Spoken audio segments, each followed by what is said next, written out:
Advocate Bhudev पहानंदिया का अभिवादन स्वीकार कीजिए। आप देख रहे हैं voice of people, voice of Bahujan. साथियों, ये देश संविधान से चलता है। संविधान का कानून का खिलाफ करके कोई भी सरकार अपना शासन और प्रशासन आगे बढ़ा नहीं सकता। लेकिन मोदी शासन काल में बैंक का मनी राइट ऑफ कर देना क्या संविधान इजाजत देता है? यह प्रश्न का जवाब जानने के लिए इस वीडियो को अंत तक देखिए। हमारा संविधान क्या कहता है? साथियों, भारत का संविधान कतई इजाजत नहीं देता पब्लिक मनी को, लोगों का कड़ी कमाई को कोई भी पूंजीपति के लिए माफी कर देना या राइट अप कर देना। यह अधिकार न भारत का प्राइम मिनिस्टर का पास है, ना प्रेसिडेंट का पास है, ना फाइनेंस मिनिस्टर का पास है, या गवर्नर जनरल का पास है, या फाइनेंस मिनिस्टर का पास है, या रिजर्व बैंक ऑफ इंडिया का गवर्नर का पास है, या कोई भी भारत का बैंक का बोर्ड ऑफ डायरेक्टर का पास है। किसी का पास एक क्षमता नहीं देता है भारत का संविधान।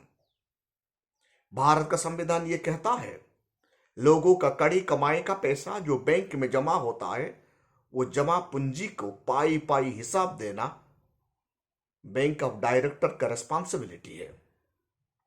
रिजर्व बैंक ऑफ इंडिया का गवर्नर को भी एक क्षमता नहीं देता है। तो भारत का संविधान में कहीं भी नहीं लिखा गया है जो भी पूंजीपति पैसा लेता है उन्हें राइट अप कर देना। ऐसा कोई कानून ही नहीं है। तो कानून से हटकर वर्तमान सरकार कैसे 13 लाख करोड़ से ज्यादा पैसा पूंजीपतियों के लिए राइट अप कैसे कर दिए है? क्या इसके लिए संविधान संशोधन किया गया? जी नहीं। क्या इसके लिए रिजर्व बैंक ऑफ इंडिया में रूल बुक बनाया गया? जी नहीं। क्या इसके लिए बैंक ऑफ डायरेक्टर को कुछ कानून बनाने पड़ा? बिल्कुल नहीं, क्योंकि bank of director, governor, reserve bank of governor of India, इनको कानून बनाने के लिए अधिकार ही नहीं है। यह भारत की सरकार को भी पूंजीपति के लिए पैसा माफ कर देना, लोन माफ कर देना हमारा देश का संविधान कतई ही इजाजत नहीं देता। तो 2014 से लेकर 2022 तक आप देखिए, भारत का सरकार कोई कानून ही नहीं बनाए।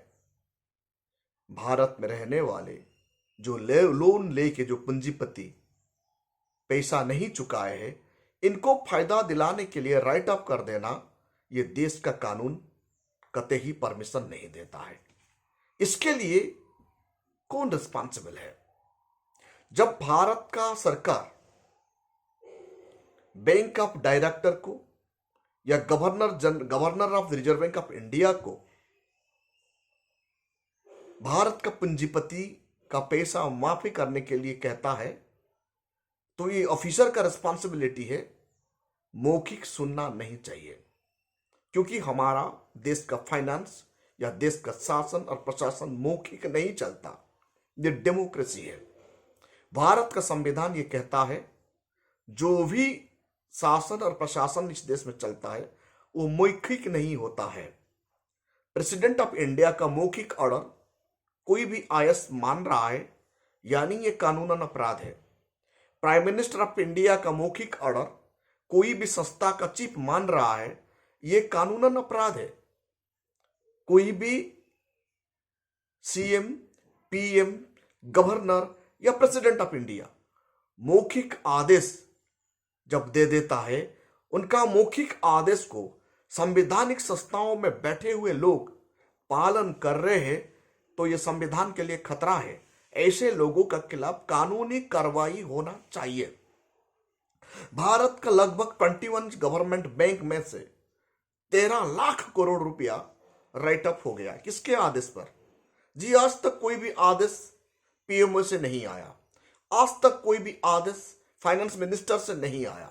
हाँ, आया है सिर्फ मौखिक आदेश। तो मौखिक आदेश को आदेश माना नहीं जाता, ये कानूनन अपराध है। तो भारत का कानून को चलाने वाले लोग CJI, chief justice of India, इनके बारे में संज्ञान में लेना चाहिए और देश का अर्थनीति को बचाना चाहिए। हमारा डेमोक्रेसी और हमारा भारत का संविधान का आर्टिकल 12 स्टेट को डिफाइन करता है।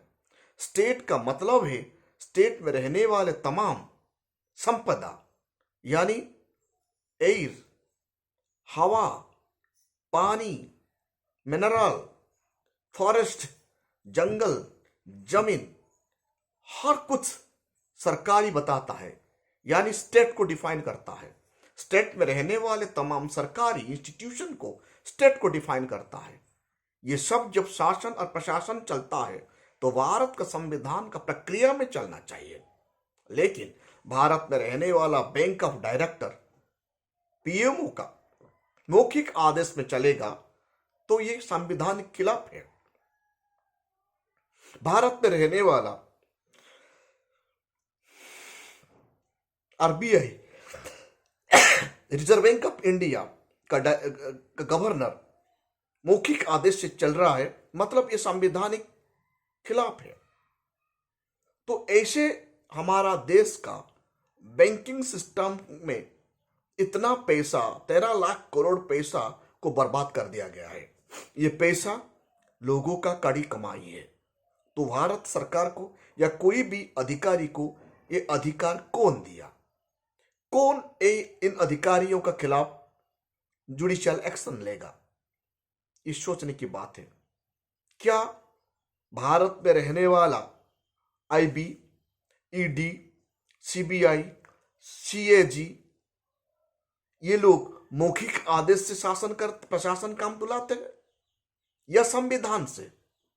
इसीलिए हम लोगों को यह सोचना है, भारत का सिटीजन को सोचना है, जिन जिन ऑफिसरों ने भारत का 13 लाख करोड़ रुपया चुना लगाने के लिए रिस्पॉन्सिबिलिटी है, इन लोगों का खिलाफ कब एक्शन होगा?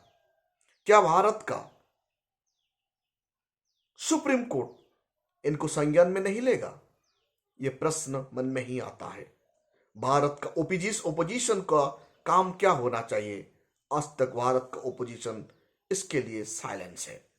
साथियों, भारतवर्ष में जो भी शासन और प्रशासन चलता है संविधान का द्वारा चलता है। इसीलिए भारत का सिटीजन को संविधान का सामने समर्पित होना चाहिए। संविधान का प्रक्रिया में ही भारत का हर कोई शासन और प्रशासन होना चाहिए। ईडी अपना काम संवैधानिक प्रक्रिया में चलाना चाहिए। आईबी अपना काम संवैधानिक प्रक्रिया में चलाना चाहिए। सीबीआई अपना काम संवैधानिक प्रक्रिया में चलाना चाहिए।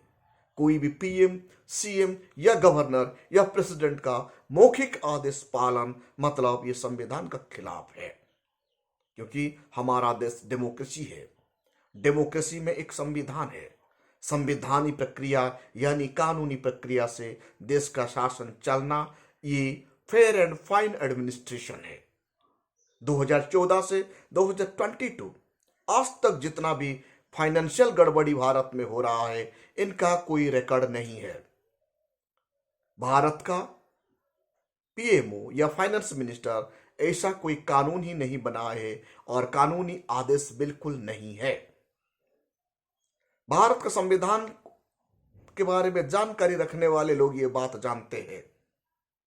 कोई भी सरकार को, कोई भी अधिकारी को देश का मनी को मिसयूटिलाइज करने के लिए क्षमता नहीं है। क्या ये बैंक में राइट अप कर देना इनका उद्देश्य क्या है? क्या पॉलिटिकल पार्टी को चंदा मिल रहा है, इसीलिए पूंजीपतियों को बेनिफिट दिलाने के लिए लोगों का काड़ी कमाई को ऐसे मिसयूटिलाइज किया जा रहा है, या और कुछ है? इसको जानना हर कोई सिटीजन का रिस्पॉन्सिबिलिटी है। भारत का इकोनॉमिक व्यवस्था बहुत कमजोर हो चुका है। साथियों, आप देख रहे हैं voice of people, voice of Bahujan. हर कोई कॉन्शियस सिटीजन को देश के बारे में जानना बहुत जरूरी है। देश का संविधान के बारे में बहुत जरूरी है।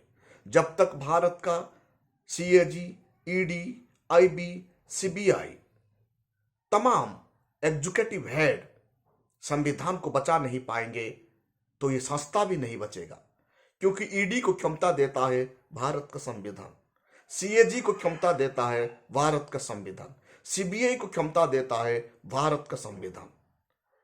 ये सब संस्था संवैधानिक दायित्व को समझना चाहिए और कोई भी व्यक्ति का मौखिक आदेश पालन मतलब ये संविधान का खिलाफ है।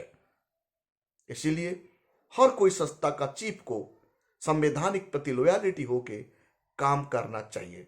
संविधान नहीं रहेगा तो ये संस्था भी नहीं रहेगा। साथियों, ये देश के लिए खतरा है, ये नागरिकों के लिए खतरा है। इसीलिए हर कोई सिटीजन को अपना देश को बचाना है और संविधान को बचाना है। साथियों, इस वीडियो को ज्यादा से ज्यादा लाइक कीजिए, कमेंट कीजिए और शेयर कीजिए।